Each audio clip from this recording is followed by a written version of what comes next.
The blue-skinned alien adjusted his formal academic robe for the fifth time that morning. Professor Darrow couldn't deny feeling a mix of curiosity and doubt about today's event. After 20 years teaching at the Galactic Academy, he had earned his reputation as the foremost expert on cognitive sciences. His six-fingered hand smoothed down the shimmering fabric as he gazed out the window at the three moons hanging in the purple sky. The human arrives today, he muttered to himself. The academy hallways buzzed with excitement. This was the first human exchange student ever admitted to the prestigious institution. Most professors viewed it as an amusing experiment rather than a serious academic undertaking. Humans were such a young species in the galactic community, barely spacefaring for a century. Professor Darrow entered the grand reception hall where faculty had gathered. His fellow Mycorian colleagues huddled together, their blue skin contrasting with the stark white walls. "Have you prepared your simplest materials?" Professor Tooley asked with a chuckle. "I hear humans struggle with basic quantum mechanics." "I've adjusted my curriculum appropriately," Darrow replied stiffly. Though he shared his colleagues' skepticism, something about their tone bothered him. Was it not the Academy's mission to share knowledge with all sentient beings? A soft chime announced the arrival of the transport vessel. The assembled faculty straightened their postures as the doors slid open with a gentle hiss.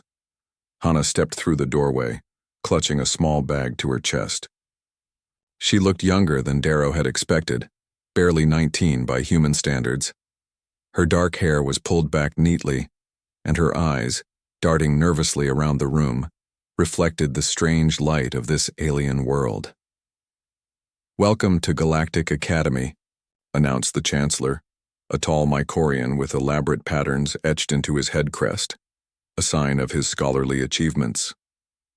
"We hope your stay with us will be educational," Hannah bowed deeply. "Thank you for this opportunity. I'm honored to represent Earth." Professor Darrow studied the human girl with open curiosity. So fragile-looking compared to Mycorians. Humans had evolved on a world with lower gravity, which explained her slender build. But could a brain from such a physically unimpressive species truly grasp the complexities of advanced galactic science? After the formal reception, Professor Darrow was assigned as Hannah's academic guide, a responsibility he hadn't sought. "I'll show you to your quarters," he said, trying to sound welcoming. As they walked through the vast crystalline hallways of the academy, Hannah's eyes grew wide at the sights around her. Students from 50 different worlds, floating information displays, and the occasional shimmer of someone teleporting between lecture halls. "Everything is so beautiful," she whispered. "The academy was built 10,000 years ago," Professor Darrow explained, feeling a small surge of pride. "My species founded it shortly after developing faster than light travel." 10,000 years, Hannah repeated in awe. Humans were just figuring out agriculture back then. The professor nodded, reminded again of how new humans were to the galactic stage. "Your species has advanced quickly, though. That's partly why you're here." They passed through the botanical gardens where plant species from across the galaxy grew together in carefully maintained habitats. Hannah stopped to examine a floating crystal flower, its petals changing colors as it rotated slowly in the air. "How does it do that?" she asked. "The molecular structure responds to thought patterns," Professor Darrow explained. "More complex thoughts create more intricate color patterns." To his surprise, the flower suddenly blazed with an intense rainbow of colors as Hannah gazed at it. The professor blinked his three eyes in surprise. The flower was responding more vividly to her than it typically did to first-year Mycorian students. Interesting. They continued to Hannah's quarters, a modest room adapted for human physiological needs with adjusted gravity and atmosphere. The professor showed her how to use the various amenities, including the food synthesizer programmed with Earth cuisine. "Classes begin tomorrow," he said. "First-year students attend orientation in the central hall. I suggest you rest and prepare." Hannah nodded, setting her bag down on the bed. "Professor Darrow, thank you for the tour. I know humans aren't, well, we're not as advanced as Mycorians, but I promise I'll work hard." The professor tilted his head slightly. Intelligence comes in many forms, young human. We shall see what form yours takes. That evening, Professor Darrow reviewed his teaching materials for the coming term. Traditionally, he began each year with the demonstration of the famous Mycorian puzzle cube, a teaching tool that elegantly demonstrated the superior cognitive abilities of his species. No first-year student had ever solved even its first layer. He held the cube in his hands, watching its surfaces shift and change, formulas and patterns rippling across its semi-transparent structure. Perhaps he would learn something about humans tomorrow, even if it was just confirming what he already suspected, that despite their remarkable rise, they still had centuries of evolution before they could truly grasp the deeper mysteries of the universe. Little did Professor Darrow know, but the arrival of Hana would challenge everything he thought he understood about intelligence itself. The morning light streamed through the crystal windows of the academy, casting rainbow patterns across the lecture hall. Professor Darrow arranged his teaching materials on the floating desk, occasionally glancing at the door as students filed in. His gaze lingered on Hana as she entered, looking small among the diverse alien species that made up the first-year class. Today, Professor Darrow announced once everyone was seated, we begin with a demonstration of cognitive processing abilities. The lecture hall fell silent. This was a tradition at the academy, Professor Darrow's famous first lesson. Older students had warned the newcomers about it. Most species struggled with the challenge, but it established a baseline for the term's lessons. This, he said, levitating a shimmering cube from his desk, is a Mycorian puzzle cube. The cube was beautiful, semi-transparent with glowing patterns that shifted and changed across its surface. About the size of Hana's two hands together, it hummed with a faint musical tone. The puzzle cube represents the foundation of advanced cognitive science, Professor Darrow explained. It contains 127 interconnected patterns that must be solved simultaneously. An impressed murmur swept through the room. The professor continued. Most non-Mycorian species require years to solve even the first layer. This demonstrates the structural limitations in various cognitive architectures across species. Several students shifted uncomfortably. No one liked being reminded of their intellectual shortcomings. The puzzle relies on recognizing multidimensional patterns, Professor Darrow said. Mycorians naturally excel at this due to our triple-lobed brain structure. He manipulated the cube with his six-fingered hands, showing how the patterns changed and responded. The students watched, mesmerized. I don't expect any of you to solve it, he said with a slight smile. But understanding what makes it difficult for your species helps us identify the limitations we'll need to work around. After the demonstration, he invited students to come forward and attempt the first layer. A tall, tentacled student tried first, followed by a hovering cloud-like entity. Neither made progress. Several others attempted with similar results. When the class ended, most students hurried out, eager to escape the feeling of inadequacy the puzzle had created. Hana, however, remained in her seat, staring at the cube as Professor Darrow placed it back on his desk. Professor? She asked softly. May I try? He looked up, slightly surprised. Of course, but don't be discouraged when... Thank you, she interrupted, approaching the desk. Professor Darrow handed her the cube, noticing how it seemed large in her smaller human hands. The first pattern requires recognizing the relationship between the shifting light frequencies and the geometric structures, he explained, not wanting her to feel completely lost. Hana nodded, studying the cube. She turned it slowly, watching how the patterns shifted and flowed across its surface. Then she closed her eyes for a moment. When she opened them, her fingers began to move. Professor Darrow watched, expecting the usual fumbling attempts he'd seen from countless first-year students. Instead, Hana's fingers danced across the cube's surface with surprising precision. Where others had pressed randomly, she touched specific points in what appeared to be a deliberate sequence. The cube responded with a soft chime. That's... Professor Darrow blinked all three of his eyes. That's the first sequence correctly identified. Hana didn't seem to hear him. Her focus remained entirely on the cube, her expression changing from concentration to something like wonderment. Her fingers continued moving faster now, almost blurring as they traced patterns across the shifting surface. A second chime sounded, then a third. Professor Darrow stepped closer, his scientific curiosity overwhelming his initial disbelief. "How are you doing that?" Hana finally looked up, her hands still working on the cube. "It's like a conversation. The patterns aren't random, they're responding to each other." She pointed to a swirling blue pattern. "See how this one echoes. What happened here?" Her finger traced to a green section. "They're connected, telling a story together." The professor stared, dumbfounded. In all his years teaching, he'd never heard anyone describe the cube that way. Mycorians understood it mathematically, a complex system of interdependent algorithms. But Hana was describing it as if it were alive. By now, several other students had noticed what was happening and stopped at the doorway, watching with wide eyes or equivalent sensory organs. The cube continued to chime as Hana worked, each tone signaling another correctly identified pattern. "You see?" she explained, her voice growing more confident. "It's not about solving each pattern separately. They're all one big pattern. Like music, you don't listen to each note by itself."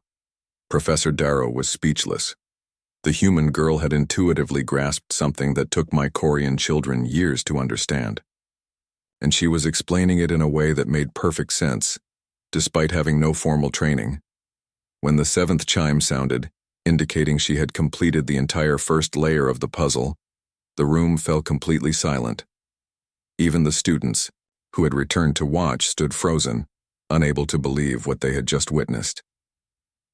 Hana carefully placed the cube back on the desk. "Thank you for letting me try," she said simply. "It's beautiful." Professor Darrow found his voice at last. "How did you... that is, what method did you use?" Hana thought for a moment. "I didn't really use a method, I just felt it." The patterns seemed to speak to each other. Once I understood that, the solution just made sense. The professor's scientific mind reeled. Intuition, feeling. These were concepts Mycorians considered primitive and unreliable. Yet this human girl had accomplished in minutes what most species couldn't do in years.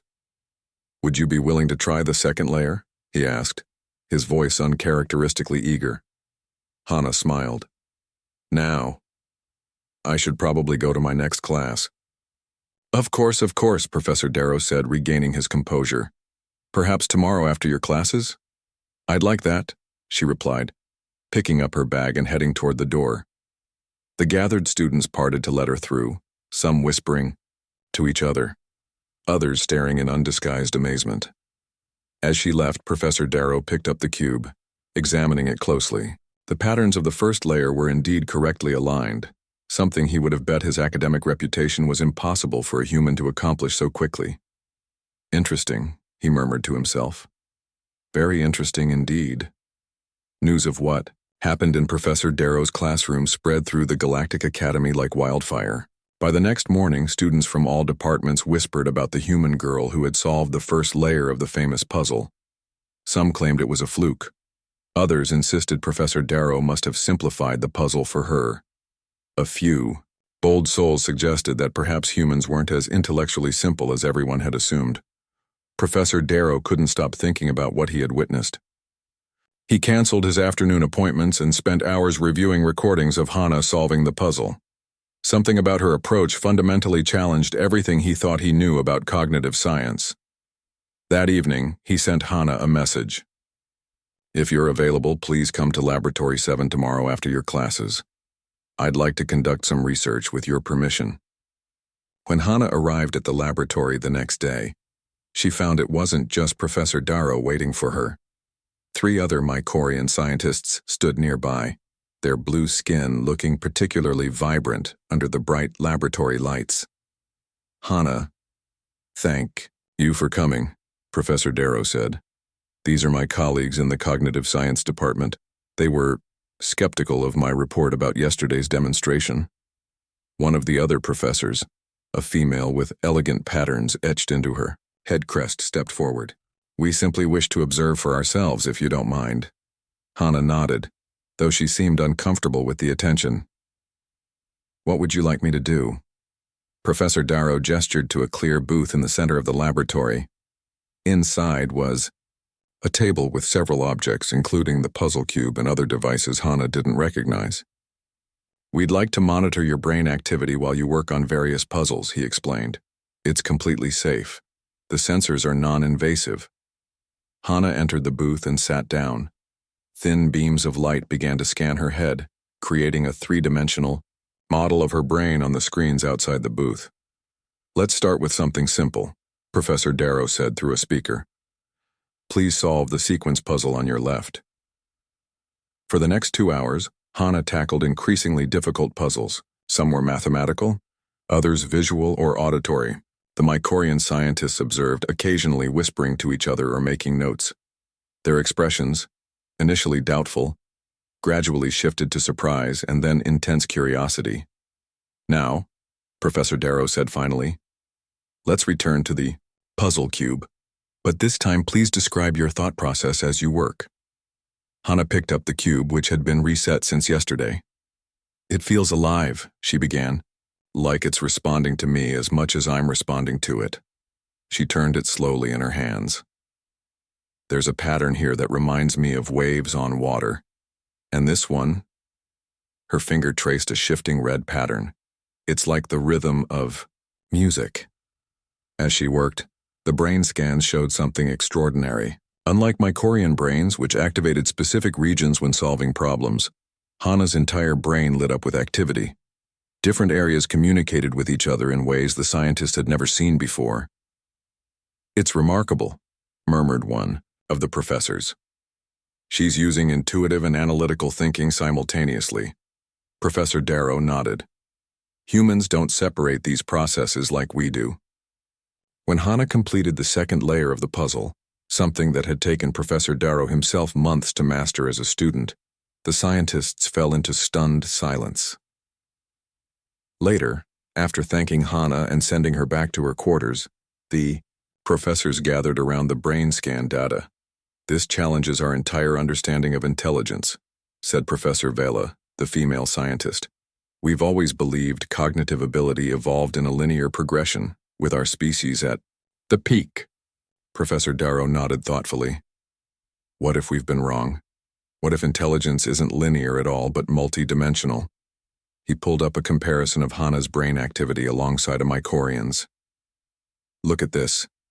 We excel at systematic processing, breaking problems into components and solving them sequentially. That's why we've advanced so far in mathematics and logic. But humans?" He pointed to Hana's scan. "Their strength lies in cognitive flexibility. They make connections across seemingly unrelated domains. They use what they call intuition, something we've always dismissed as primitive." "Are you suggesting," said another professor slowly, "that humans might be more advanced than us in certain cognitive areas?"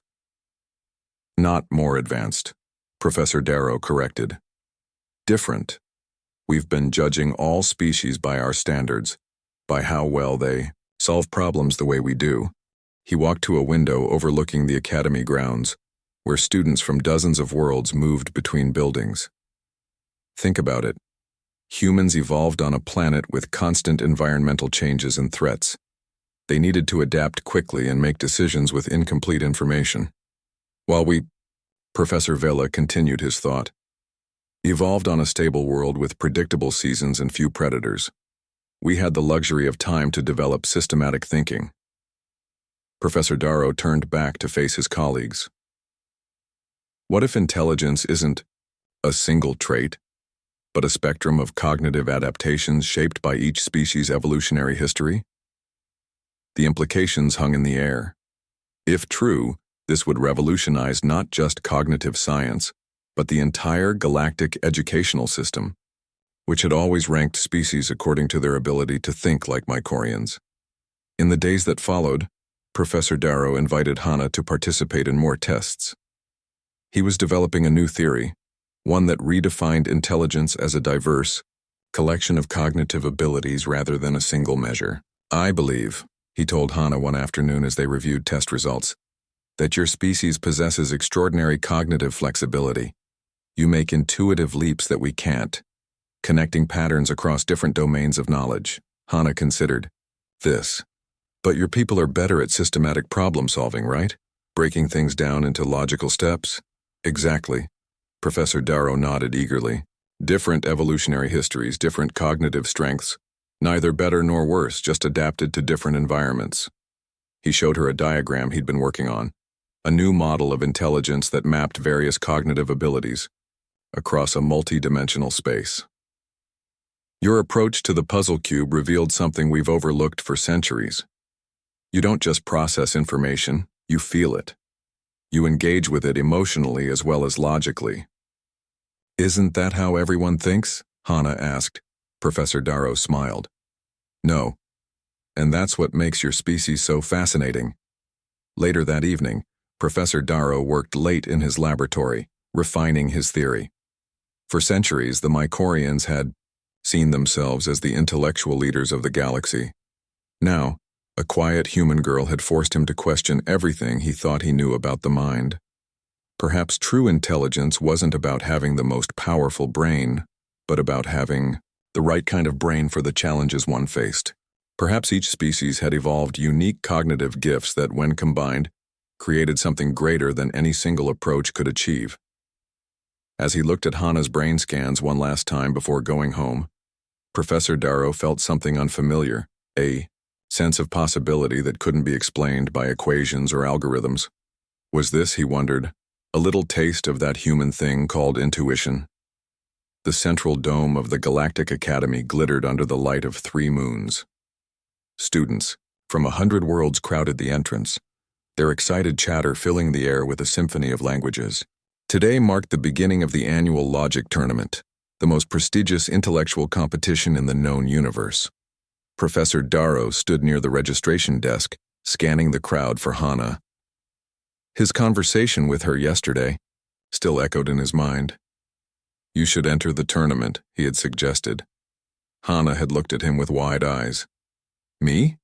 Against the best minds in the galaxy?" "Precisely because of that," he'd replied. "My theory needs more evidence, more witnesses." Now, as the final minutes of registration ticked away, he wondered if she'd changed her mind. He wouldn't blame her. The Logic Tournament was intimidating even for senior students. "Professor?" He turned to find Hana standing beside him, her dark hair tied back neatly, her expression a mix of determination and nerves. "You came," he said, unable to hide his relief. "I almost didn't," she admitted, "but then I thought about what you said, about different kinds of intelligence. Maybe it's worth finding out if you're right." Together they approached the registration desk, where a holographic attendant blinked to life. "Name and species?" "It inquired. "Hana human," she answered. The hologram flickered momentarily. "Error. Humans have not historically qualified for the advanced division." Professor Darrow stepped forward. "Override. Faculty authorization. Participant to be entered in the advanced division." The hologram processed this information. "Override. Accepted. Participant. Hana. Human. Division. Advanced. Good luck, competitor." As they moved away from the desk, whispers followed them. A group of students stared openly at Hana, some with curiosity, others with barely concealed disdain. Is that the human everyone's talking about? What's she doing in the advanced division? This should be amusing. Humans can barely grasp 4-dimensional math. Hana pretended not to hear, but her shoulders tensed. Professor Darrow placed a reassuring 6-fingered hand on her shoulder. "Remember," he said quietly, "you're not here to think like them. You're here to think like you." The first round began an hour later. 200 participants were divided among 20 puzzle stations, each containing a different challenge. Hana found herself at Station 7, facing a complex 3-dimensional star map with shifting celestial bodies. Participants must predict the gravitational outcomes of the system over 10,000 cycles, announced the judge. Begin. Around her, competitors immediately began calculating trajectories and inputting equations into their datapads. Hana studied the star map differently. Instead of breaking it down into mathematical components, she watched the entire system, in motion, feeling its rhythm and flow. After 15 minutes, she input her answer, a complete prediction that took into account not just the obvious gravitational pulls, but the subtle resonances between smaller bodies. When the results were announced, she had scored in the top 10%. The second round proved more challenging, a quantum probability maze that shifted according to observer intent. Many competitors struggled with the paradoxical nature of the puzzle, trying to force it to behave according to fixed rules. Hana approached it differently. She closed her eyes, letting her fingers hover above the maze, feeling rather than calculating the probability waves. When she opened her eyes, her hands moved with surprising confidence, guiding the quantum particles through seemingly impossible paths. She finished third in that round. As the day progressed, the crowd of spectators grew. Word had spread about the human participant who was advancing through the ranks. Some came to mock, expecting her to fail as the challenges grew harder. Others were genuinely curious. By late afternoon, Hana had qualified for the semifinals. Only 20 competitors remained. Professor Darrow watched from the observation deck, joined now by several of his colleagues who had initially dismissed his theories. "She uses methods we would never consider," observed Professor Vela. "Look at how she approaches the temporal paradox puzzle. She's not solving the equations at all. She's harmonizing with them." "Precisely." Professor Darrow nodded. "And yet her results are consistently impressive." The semi-final round reduced the field to just 5 competitors. 3 Mycorians, 1 crystal-like Lithian whose thought processes operated at near light speed, and Hana. The atmosphere had changed noticeably. What began as skepticism had evolved into reluctant respect, at least among some observers. The final challenge was unveiled on the central stage. The ancient recursion puzzle, a legendary test said to be unsolvable in its complete form. It consisted of a series of nested paradoxes that changed based on each attempted solution. "No competitor has ever completed all 7 levels, the chief judge explained. "The current record is 5 levels, set 50 years ago. Competitors will have 1 hour. Begin when ready." The Lithian competitor began immediately, crystal structure pulsing with concentrated thought. The Mycorian started methodically, breaking down the puzzle into components. Hana simply observed for several minutes, taking deep breaths. 20 minutes in, the Lithian had reached level 4 but was struggling with diminishing returns as the puzzle adapted to its approach. The Mycorians were progressing steadily through level 3, their systematic methods yielding consistent results.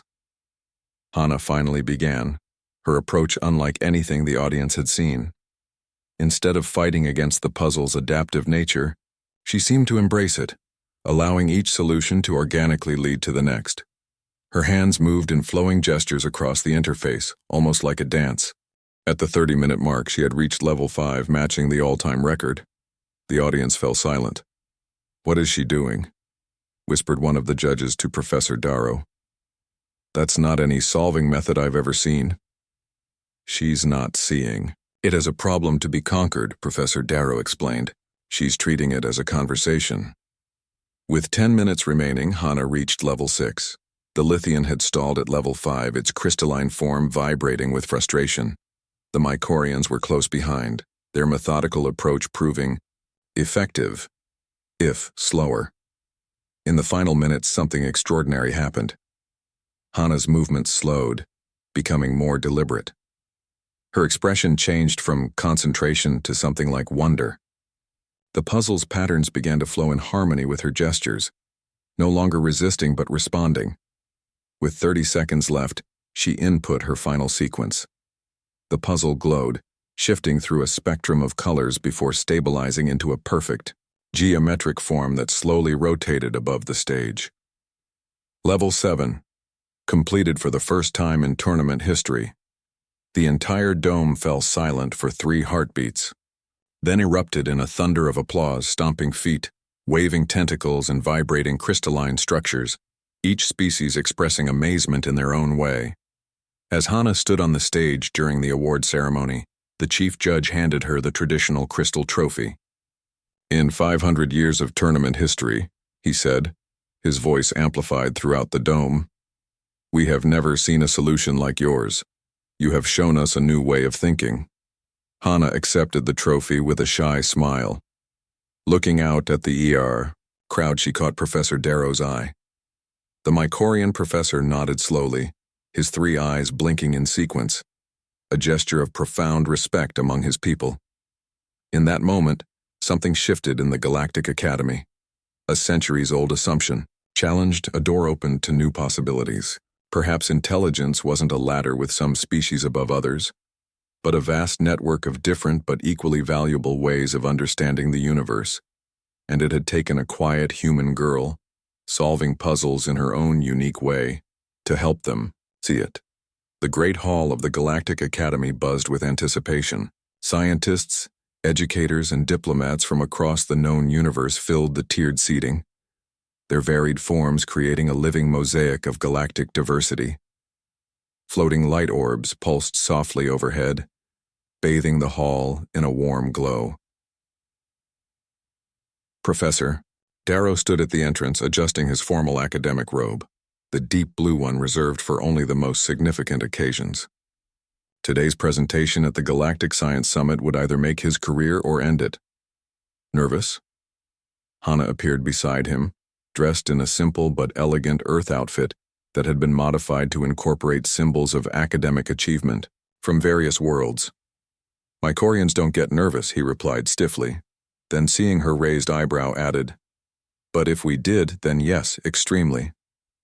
Hana smiled. "Your theory is solid. The evidence is clear. Evidence isn't always enough to change deeply held beliefs," he said. "My colleagues have built entire careers on the idea that intelligence follows a single, predictable path, with our species conveniently at its peak. Then it's good they're about to hear from someone who's reached the top of that mountain and discovered it's actually part of a range," Hana said. A soft chime indicated the session was about to begin. Professor Darrow took a deep breath. "It's time." Inside the hall, the Academy Chancellor was concluding his introduction. "And so it is my pleasure to present Professor Darrow, whose recent research has sparked considerable debate in cognitive science circles. Professor, the floor is yours." Walking to the center stage, Professor Darrow felt the weight of thousands of eyes upon him. The holographic display activated at his approach, projecting his name and the title of his presentation. "The multidimensional nature of intelligence, a new framework." "Esteemed colleagues," he began, his voice steady despite his inner turmoil. "For 3 centuries I have taught cognitive science at this academy. For 3 centuries I have believed, as many of you do, that intelligence evolves along a single path, with certain species naturally progressing further than others." He paused, looking across the sea of faces. "I was wrong." A murmur rippled through the audience. "Recent events have forced me to reconsider everything I thought I knew about the nature of intelligence." The holographic display shifted to show comparative brain scans, Mycorian, Lithian, and human. "What we are seeing is not a hierarchy of cognitive ability, but a spectrum of specialized adaptations shaped by each species' unique evolutionary history." Over the next hour, Professor Darrow presented his findings. He showed recordings of Hana solving puzzles alongside other species, highlighting the different approaches. He presented data from cognitive tests designed to measure not just traditional problem-solving, but creative thinking, intuitive leaps, and emotional intelligence. "The Mycorian brain," he explained, "excels at systematic analysis, breaking complex problems into components and solving them sequentially. This has served us well in mathematics and logical sciences." He gestured toward the human brain scan. "The human brain, however, shows extraordinary connectivity between regions that we consider separate. They process emotional and logical information simultaneously, allowing them to make intuitive connections that our more compartmentalized thinking cannot achieve. As he spoke, he could see some in the audience nodding thoughtfully, while others frowned or whispered to their neighbors. Change never came easily, especially to scientists who had built their reputations on existing theories. For too long, he continued, we have judged other species by how well they think like us. We have mistaken different for lesser. In doing so, we have missed the brilliant diversity of cognitive approaches that could, together, expand our understanding of the universe. He introduced several case studies, including detailed analysis of Hana's tournament victory. When faced with the ancient recursion puzzle, Mycorian competitors approached it as a problem to solve. The human approached it as a conversation to have. The holographic display showed Hana's flowing movements alongside the puzzle's responding patterns. She didn't fight against the puzzle's adaptive nature. She danced with it. And in doing so, she accomplished what no one had in 500 years of trying. Professor Darrow took a breath before delivering his conclusion. I propose a new model of intelligence, one that recognizes and values the unique cognitive gifts each species brings to our galactic community. The display shifted to show his new framework, a multi-dimensional map of different cognitive abilities, with various species distributed across it, each showing strengths in different areas. No longer should we ask which species is most intelligent, but rather what kinds of intelligence each species offers, and how these different ways of thinking might complement each other. As Professor Darrow finished speaking, the hall remained silent for several long seconds. Then, from the back row, someone began to applaud. Others joined in, until the sound filled the great hall, a wave of approval washing over him. Not everyone was applauding, he noted. Several of his more traditional colleagues sat with arms or equivalent appendages firmly crossed. That was to be expected. Paradigm shifts never happened overnight. In the reception that followed, Professor Darrow found himself surrounded by scientists eager to discuss his theory. Some offered critiques and challenges, which he welcomed. Good science thrived on rigorous debate. Others shared observations from their own worlds that supported his framework. Professor? A young Mycorian student approached, looking nervous. Your presentation was fascinating, but I have a question. Go ahead, Professor Darrow encouraged. If your theory is correct and each species has unique cognitive strengths, what does that mean for education? How do we teach students from different species when their minds work so differently? It was an excellent question, one that got to the heart of the practical implications. Before Professor Darrow could answer, however, Hana stepped forward. Maybe that's exactly the point, she said. Maybe we shouldn't all be learning the same way. Maybe education should be as diverse as the minds it serves.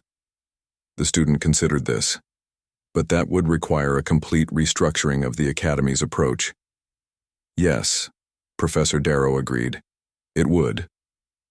Later that evening, Professor Darrow found himself in the Chancellor's office. The Academy's leader sat behind his desk, fingers steepled as he contemplated the day's events. Your presentation has caused quite a stir, Professor. Change often does, Professor Darrow replied evenly. The Chancellor nodded slowly. Indeed, and yet, change is essential for growth. He stood, walking to the window that overlooked the Academy grounds. The Board of Governors has authorized a new initiative based on your research, an exchange program bringing more humans to study alongside our current students, with a curriculum designed to explore and develop different cognitive approaches. Professor Darrow blinked all three eyes in surprise. That's more than I expected. The universe is larger than any of us imagined, Professor. If we are to truly understand it, perhaps we need as many different kinds of minds as possible working together. 3 months later, Hana stood on the landing platform, watching as a shuttle descended from orbit. Around her, a small crowd had gathered, professors and students curious about the new arrivals. The shuttle doors opened, revealing 20 human students of varying ages and backgrounds. They stepped out cautiously, looking around with the same wide-eyed wonder Hana had felt upon her arrival. Welcome to the Galactic Academy, she greeted them. I'm Hana, your orientation guide. A young man with warm brown skin stepped forward. Is it true what they told us? That humans think differently than other species? That our brains do something special? Hannah smiled. It's not that we're special. It's that everyone is special, in their own way. We just help them see it. As she led the group toward the main building, Professor Darrow watched from a distance. His research was now the foundation for a new department focused on comparative cognitive studies. Students from dozens of worlds were signing up, eager to explore the diverse ways minds could understand reality. Perhaps most importantly, the rigid hierarchy that had defined species relations for centuries was beginning to soften. No longer was intelligence seen as a single measure with winners and losers. Instead, each species was recognized for its unique cognitive gifts, and it had all started with a quiet human girl solving a puzzle in a way no one had considered before, not trying to think like someone else, but bringing her own perspective to the challenge. As the new human students disappeared into the academy building, Professor Darrow turned away, already thinking about his next research question. If different species thought in fundamentally different ways, what breakthroughs might they achieve by working together that none could reach alone? The answer, he suspected, would be even more astonishing than what they had discovered so far.